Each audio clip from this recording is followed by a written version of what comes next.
నా ఊపిరిలో ఉయ్యాలేసి నూరేళ్ల కాలం నిన్ను లాలించాలి, వెచ్చని కలల్ని పంచాలి.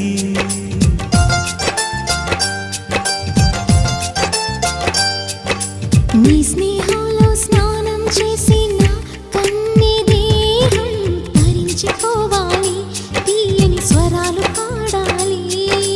పరులకు ఎన్నడు తెలియని చల్లని చెలిమితో ఈ నానురాగం నీ గుండెనేమీటని. విరహపు వేడికి కనబడక విడవని జోడుగా ముడిపడగా అల్లి ఈ బంధం కలకాలముండిపోని. నీ కోసం జీవించా చిలక, నా ప్రాణం నీవే నిమ్మణి తునక.